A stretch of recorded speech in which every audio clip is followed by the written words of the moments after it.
Boa tarde a todos. Gostaria de conversar um pouco hoje sobre a fraude da cota de gênero. Há uma previsão no artigo 10, parágrafo 3º da Lei 9.504 de 97, que o partido deve preencher no mínimo 30% e no máximo 70% das candidaturas de cada sexo. Ou seja, se o partido, vamos supor, tenha 10 candidatos, podem ser 7 homens e 3 mulheres. Ou vice-versa, 3 homens e 7 mulheres. O que é que vem acontecendo? Muitas vezes, sobretudo as candidaturas femininas, não vem conseguindo bom desempenho. A partir desse fraco desempenho, da votação pequena, partidos adversários, na maioria das vezes, ou o fiscal da lei, o Ministério Público, os legitimados para ajuizar uma ação de investigação judicial eleitoral ou uma ação de impugnação de mandato eletivo, tem alegado que aquele partido fraudou a cota. Fraudou. Por quê? Determinada candidata feminina, determinada candidata, tirou, digamos, 10 votos. E por essa razão, ela é tida como uma fraude, que não fez campanha, que foi colocada, que se candidatou apenas para ajudar o partido, para preencher a cota. Pois bem, cada caso é um caso, como acontece em qualquer processo judicial.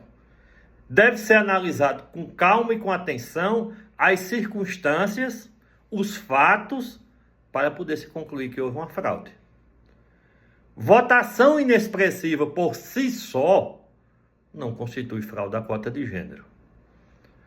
A jurisprudência pacífica dos tribunais regionais eleitorais e do próprio TSE é que deve haver uma prova robusta da fraude.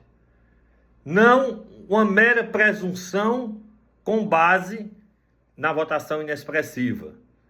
É avaliado também a prestação de contas e, sobretudo, a campanha eleitoral daquela candidata. Se a candidata tinha material publicitário, se a candidata fez propaganda ou não na rede social, se a candidata visitou casas, participou de eventos como carreatas, comício, caminhada, e mesmo assim tirou pouco voto, isso não quer dizer que houve fraude. A fraude há quando a candidata não tinha a vontade de ser candidata, foi convencida por diretório do partido, pela direção do partido municipal ou estadual, para se candidatar para preencher uma cota. Mas ela nunca quis ser candidata. Agora, quando é uma candidata que tem a vontade própria de ser candidata, não foi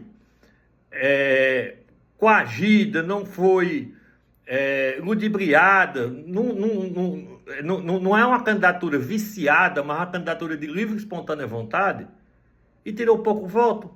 Sim.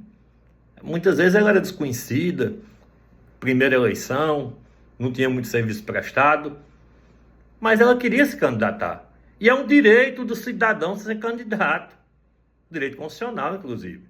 Se você preenche as condições de elegibilidade, você pode ser candidato, sim. Pode ser candidato, sim. Então, muitas vezes, não está sendo avaliado de forma mais atenta aos atos de campanha, né? Às vezes fala, mas ela não tinha rede social. Isso também não é obrigatório. Não é obrigatório. Melhor fosse se tivesse, de fato. Mas ela não tinha rede social porque ela é uma pessoa humilde, não tem muita escolaridade, é uma pessoa da zona rural, mas quis se candidatar. E aí ela ainda é daquela política tradicional, que talvez é que dê mais resultado, de porta em porta, visitando as pessoas. Aí você pode me perguntar, você acabou de falar que dá mais resultado, mas ela tirou pouco voto. Sim, ela não conseguiu convencer os eleitores, em sua maioria, por isso foi pouco votada. Mas isso não quer dizer que houve uma fraude, certo?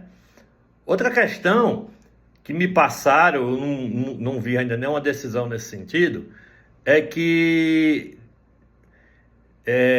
determinada age ação de investigação judicial eleitoral, o fundamento da cassação foi porque o partido não avaliou a potencialidade das candidatas, que só deveria admitir candidatas com potencial de se eleger.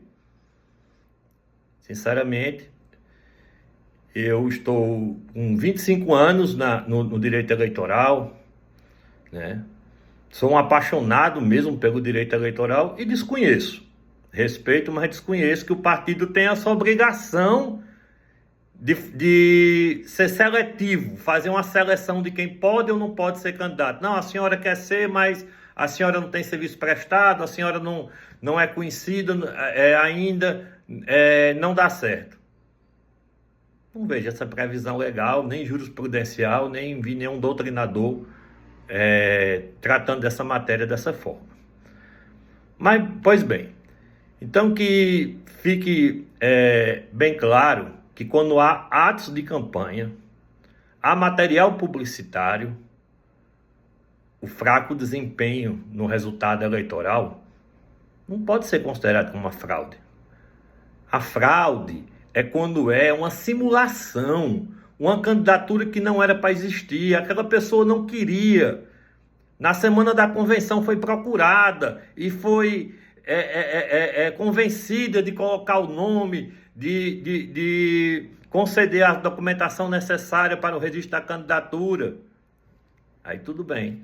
Mas se a pessoa quer, está aprovada numa instrução processual, digamos, na oitiva de testemunha, que era uma vontade dela, o partido concedeu o direito dela se candidatar, né? O partido muitas vezes é quem fornece o material publicitário, que, diga-se de passagem, esse material pode ser prestado contas na prestação de contas da eleição majoritária, ou seja, prefeito e vice. Não necessariamente tem que ser prestado contas na prestação de contas de vereador, né? Agora mesmo me deparei com prestações de contas que foram feitas assim e foram aprovadas. Algumas abriram prazo para diligência, para esclarecimento, e foi esclarecido esse ponto, que o material foi adquirido lá pelo CNPJ do prefeito, com recursos da conta dele, e a prestação de contas foi feita lá. Então, assim, nem sempre todos os gastos da campanha do candidato a vereador vai estar na sua prestação de conta, né? Pode estar lá na prestação de contas do candidato a prefeito, inclusive advogado, que é obrigatório, contador, certo? E em relação à prestação de conta, deve ser observado isso também para não caracterizar uma fraude de cota de gênero. Mas o mais importante mesmo é observar, analisar os atos de campanha e dizer que houve uma fraude porque tirou 10 votos, porque tirou 15 votos, porque tirou 20, porque tirou 30, e seria uma votação inexpressiva, considerando a quantidade de votos no município, não necessariamente é uma fraude à cota de gênero. Boa tarde.